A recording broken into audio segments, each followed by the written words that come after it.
Yeah, it's you can cut it with a knife.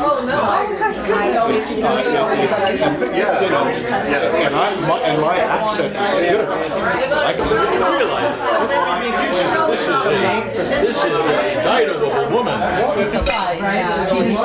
Yeah. Yes, that's excellent. And they're not. They don't speak like a Cagnès.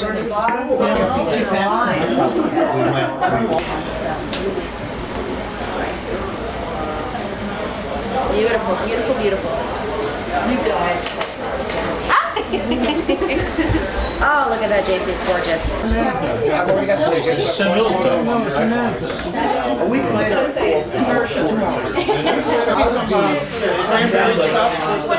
you don't have any Schweppes ginger ale here, can I have some cranberry sauce? Yeah, please.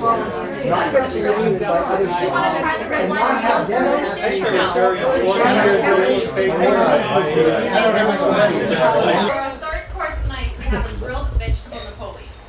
So on the bottom, I started with a roasted red pepper and garlic coulis, and then I went ahead and did a portobello mushroom with some wilted spinach, goat cheese, and then you're gonna have some eggplant and roasted red peppers and some zucchini and summer squash in there.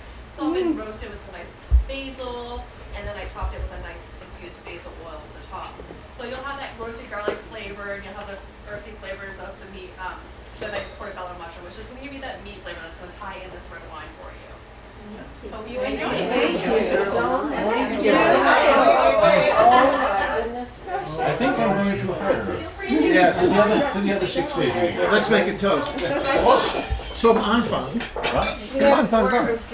means at the beginning. That's what you say to a musician when you're rehearsing. Oh, thank you for the beginning. It's a Sangiovese Cab Sauv and Petite Syrah blend, actually. Most of the grapes are sourced right out of California. So again, we're talking about the combination of the Cab Sauv, the Sangiovese, and the Petite Syrah. It welcomes pretty much any pairing from veggies, which we generally tend to stay away from with a red wine. But where we tied in that portobello mushroom, we're going to get that meatiness in there as well as the eggplant. Again, we talked about pairing foods that can stand up to the wine and not overpower it. This has the backbone of the cab, but the blend allows it to pair really well with the vegetables that we've chosen this evening, and then the wonderful sauces that JC incorporated and just spoke about. The trick to pairing veggies with red wine is to balance the acidity or the sour that you tend to taste in the wine. The sour that you taste is the acidity, and the tannins, just the bitterness that you sometimes, or that dryness that you feel on your tongue. That's the tannins that are in the wine. The acidity in the dish, like we talked about, she's got a tomato in there, and it should really complement the nice acidity that's in the wine, and then the meatiness on the mushroom and eggplant complement the wine's tannins and kind of balance each other out. So ideally, when you're pairing these two, this dish with the wine, you're not going to get that sour and bitterness out of the red wine, because the menu item that you have on your tongue, on your palate, is going to complement that. So they should pair very nicely. Again, everyone's a little bit different. Your palates are different, so you may disagree or get different. You might get something different on your palate, some totally different flavors in there. But that's the beauty of it. Is everyone's a little bit different. So it's an excellent crossover wine, or what someone likes to call it crossover wine, because it's light enough on one hand to be able to go with a vegetable dish like this, but it has that cab backbone, so it can stand up to any of your hearty red wine pairings. And where are the grapes from? Yep, so the grapes are actually, most of them are from California. We have the Amador foothills, the De Palma vineyards, Manicata. I'm not sure if I'm saying that properly. Excuse my... the Lise Colleen's vineyard. So they source those grapes from a couple of different places. That's because this is a blend. 51% Sangiovese, 37% Cab, and 12% Petite Syrah. So again, you've got that Cab backbone, and then a couple of lighter, a little bit less acidic, a little bit lighter tannins with your other two wines. So. Great, thank you. Yes, enjoy. But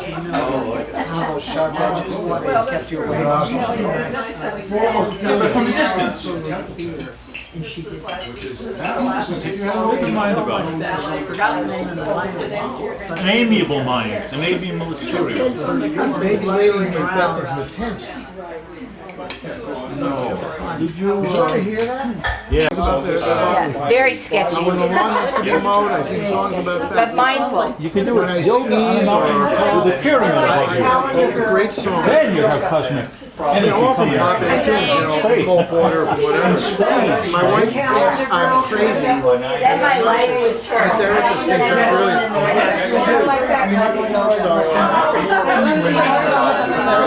yes, it's for self-affirmation. Hello, everybody. At $100 an hour. George has a few words to say. That's a book. Are you kidding? All right, here we go.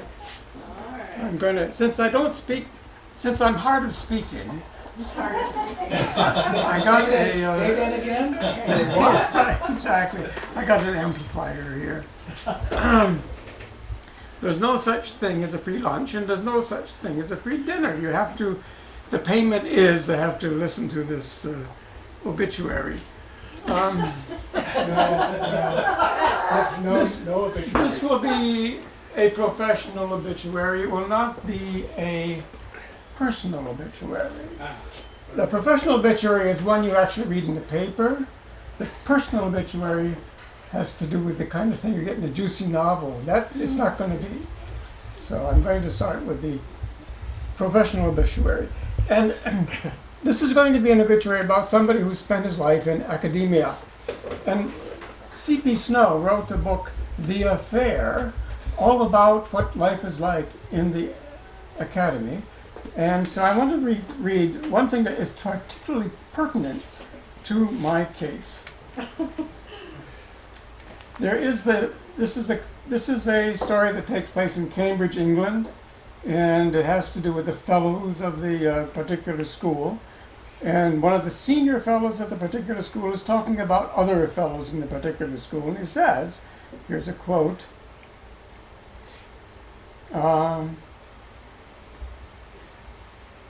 as we stood up while the waiters cleared the table and arranged the chairs in a crescent around the fire, he was reflecting on the number of fellows in his time who had been men of a, quote, total absence of distinction. A total absence of distinction, my dear tutor, he said to Martin, and even with greater cheerfulness. Wasn't there something to be said of old Slash, said Martin in his own, with his eyes bright. Nothing at all, my dear boy, nothing at all. He would have made a very fair, small shopkeeper of mildly bookish manners. So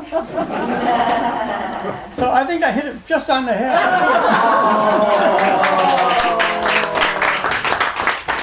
Except George, there's something wild about you. Well, now I'm going to tell you what it is to be like, to be a remarkably undistinguished fellow of the academy. In my example, here's the case. First of all, I want to say something. I got a list here of things we're going to talk about. First of all, I want to say that the last time we had such a dinner as this, catered and such, was for my 50th birthday.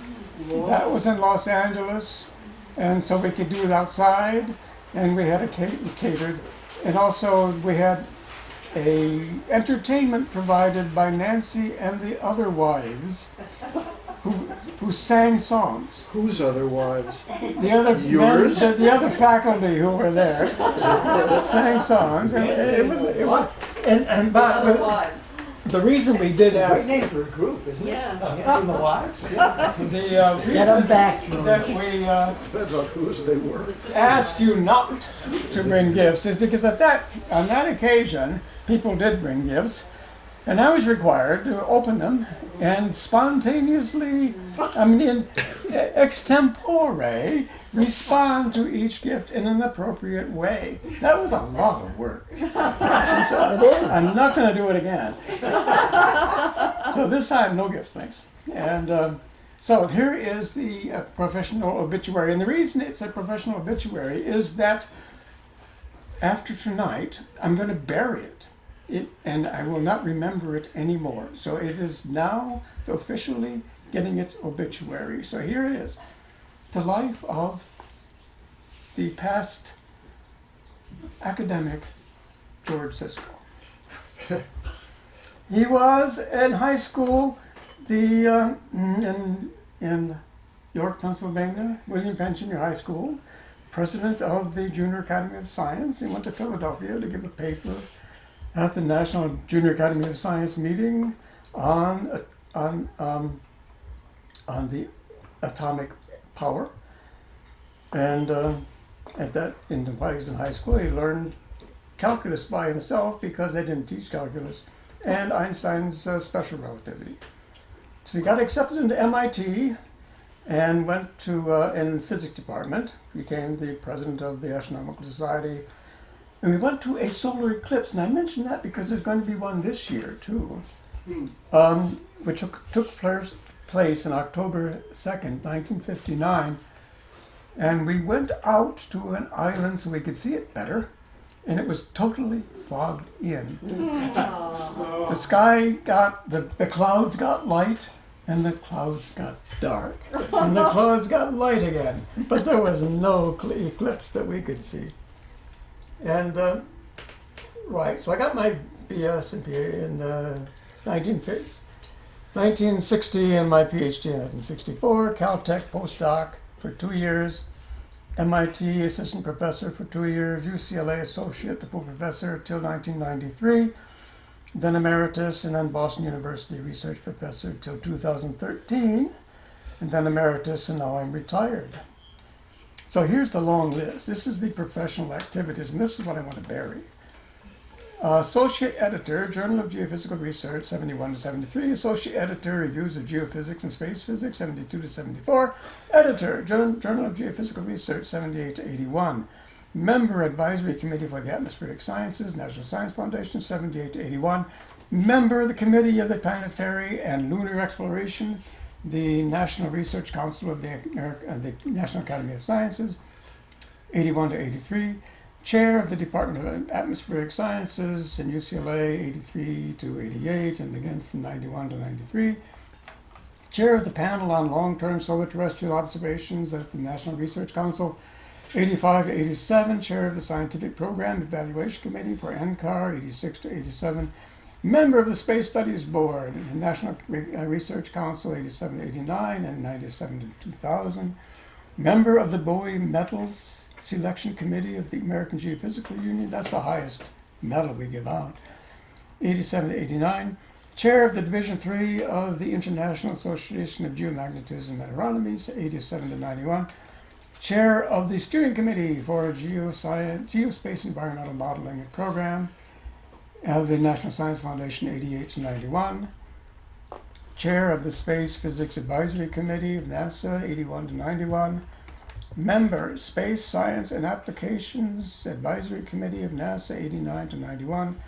Acting Director of the Center for the Evolution of the Origin of Life at UCLA from 89. That's because the actual director, Bill Schupp, took his sabbatical and put me in charge. I'll come back to that. Chair of the External Review Committee, Department of Atmospheric and Ocean and Space Sciences, the University of Michigan. Member of the Geophysics Laboratory for Advisory Board, 1990 to 92. Chair of the Fleming Medal Subcommittee, the AGU, 92 to 94. Member of the Fellows Committee, AGU. Member of the Visiting Committee for Space Science Directorate, NASA, Goddard. Member of the AGU Panel on the Role of Government in Geophysical Research, 96. Member of the UCAR Advisory Panel for the National Centers for Environmental Predictions, 96 to 99. Member of the NASA Academy of Physics Roadmap Committee, 96 to 97. Chair of the GEM Steering Committee, NSF, 97 to 2000. Chair of the Committee on Space and Solar Physics, that's an important one, of the National Research Council of the National Academy of Science. Member of the Committee of Visitors for the National Academy of Science. That's the list of, I don't know how I did it, things I did while I was actually on the faculty of either UCLA or Boston University. Then comes these notable and special events achievements. And these first ones are frivolous. They have to do with famous people that you run into because you're in these important places. Richard Feynman, of course, I was at Caltech as a postdoc, and so I took his course on statistical mechanics. Carl Sagan, of course, because I was involved with the NASA program, and met him at JPL many times because we were both on the Voyager program. And when Voyager went past Jupiter and Saturn, we went there and spent whole nights watching the pictures come in from those satellites. I was on the plasma team, he was on the image team. Stephen Jay Gould, Irving Stone, and Ray Bradbury, I met all of them because I was a member of the Center for the Evolution and Origin of Life at UCLA. In the case of Ray Bradbury, it's because when I was running this operation, we gave a dinner in honor of Ray Bradbury, so I sat next to him and found out that he was a flaming conservative. That was a precious cause. Yes. Who was that? Ray Bradbury. Ray Bradbury. You continued eating. Pardon me? You continued eating. Yes. Yes. And because I was chairman of the Department of Atmospheric Sciences, I did get a call from Marlon Brando from his island in the South Pacific wanting to know if he could use the eels in his lake to power his house. Electric eels. Electric eels, yes, electric eels. Who was this? Marlon Brando. Well, that's my level. Could he? No, You mean they weren't electric eels? they were electric, but you can't tap into them. There's no plug. Creative idea though. Slippery. Good idea.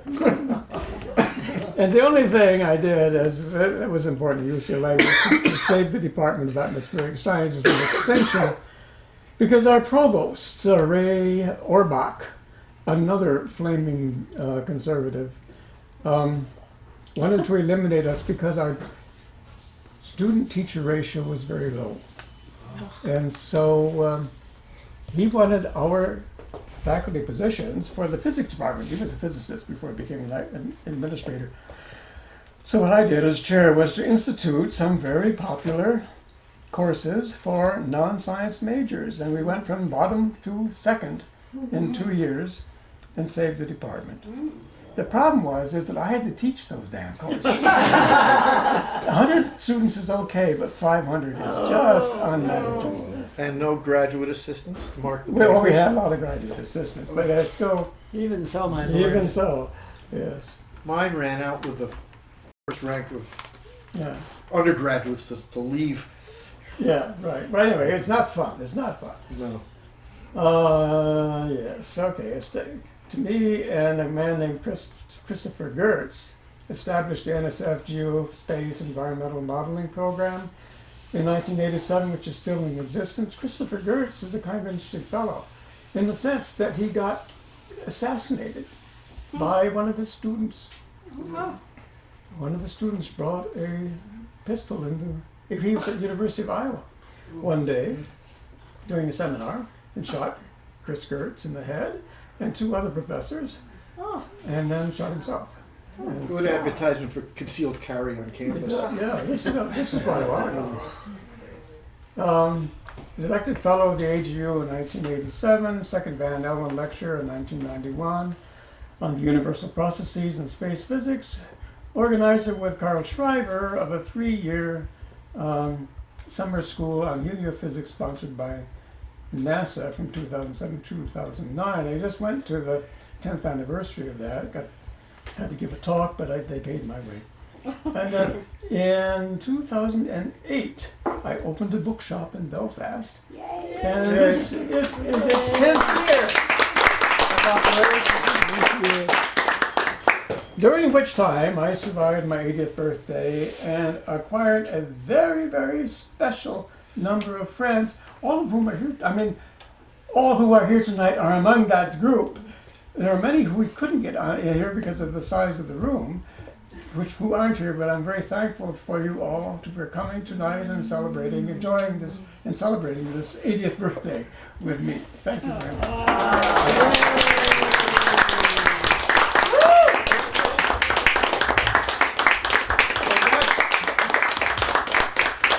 And that's your dues. You don't have to suffer anymore. So I think we should totally. Absolutely. Here's your George. George. Yeah. Thank you. Oh, it's like church bells. Os! Dat is de muziek, hè? Let's do it again. Oh man, listen to the overtones here. Do this. Of all the bookstores in Belfast, yours, We're number 3. yours is Who's number 2? I had to walk into yours. the greatest pleasure. Really? Yes. They're nice people. I don't think I've ever bought anything. I think I've loved other stuff. Bellont's books. Oh, yeah, they do some interesting things. Was your bookstore originally an apothecary? It was an apothecary at one time. It's originally a jewelry store. But it became an apothecary. Also, it became a hardware store. And lots of other. Well, I have to say, A button store, yeah, a button store. Yep. Really? Yeah. When Susan and I were picking a place to live, we had a criterion for a location on Penobscot Bay that was at least relatively progressive. And there were 2 things that clinched our choice of Belfast. And your store and the co-op were the 2 indisposable items. Yeah. And you're at the top. If only you could grow tomatoes. If I could grow tomatoes. well, I must say, I've never sat next to anyone in my ever who has had a phone call from Marlon Brando. So this is my brush with greatness. Brush with greatness. It wasn't to me. It was the department back there. George, what did Marlon They say? say he dined out on that. He wanted to know if he could, how he could use. He wanted to know how he could use his electric eels to power his Oh, house. that's right. Yeah. It would have been And I so. wanted, and your answer was very magnanimous. I mean, you just. Well, I just told him that that's not what you can do with it. We're not tempted to give him, some instructions about getting all these eels, and each one would hold the other one's tail. Listen, this was in real time. Yeah. No script. No prep. No prep. I jumped to it. The doctor told me this life of wine, women, and song is going to kill me. So I gave up singing. And I can't tell. Very fine. good. Thank you. Oh, I don't eat red meat. People have noticed that you're very good at making a group of people behave themselves and try to have a discussion. We've noticed that about you. And hearing about all these different work groups and charities Charity committees. you've had a lot of experience. Now I want to know are these Belfast people, are they the hardest, has that been the biggest challenge of your life? I understand. Do not compare with academics.